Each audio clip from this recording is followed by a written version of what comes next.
Media کے اوپر یہ پروپیگنڈا کیا کہ تحریک انصاف ملک دشمن جماعت ہے، تحریک انصاف کے لوگ غدار ہیں۔ میں پوچھتا ہوں آپ سے، کیا دن رات ٹی وی چینلوں پہ یہ نہیں ہوتا رہا؟ یہی ہوتا رہا۔ لیکن 8 فروری 2024 کو مریم نواز پاکستان کے عوام نے عمران خان اور تحریک انصاف کو ووٹ دے کر یہ ثابت کیا کہ یہ محب وطن جماعت ہے، یہ کوئی غدار نہیں، یہ کوئی ملک دشمن نہیں۔ اور اگر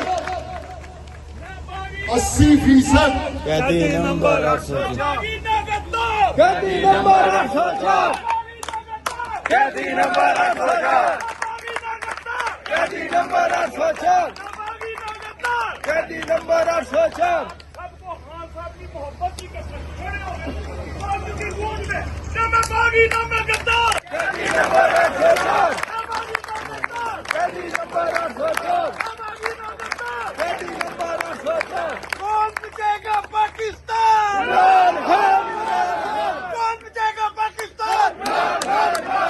کون بچے گا پاکستان؟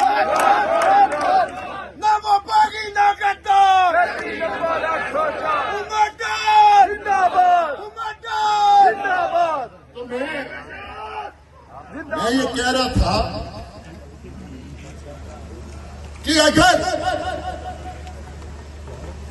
تحریک انصاف ملک دشمن جماعت ہے، تحریک انصاف غدار ہے، تو پھر 8 فروری 2024 جس میں 80% پاکستان کی عوام نے تحریک انصاف کو ووٹ دیا، کیا وہ سب بھی غدار ہیں؟ کیا وہ سب بھی ملک دشمن ہے؟ مریم نواز، میں تمہیں بتاتا ہوں میں کہ غدار اور ملک دشمن کون ہے؟ غدار اور ملک دشمن ہے تم لوگ جنہوں نے 8 فروری کا مینیجر اس قوم کا لوٹا۔ 17 سیٹیں تھی، 17 سارا پاکستان جانتا ہے۔ 17 سیٹوں والی جماعت کو مرکز کی بھی حکومت دے دی گئی اور صوبے میں بھی حکومت دے دی گئی۔ اس سے بڑی غداری اور ملک دشمنی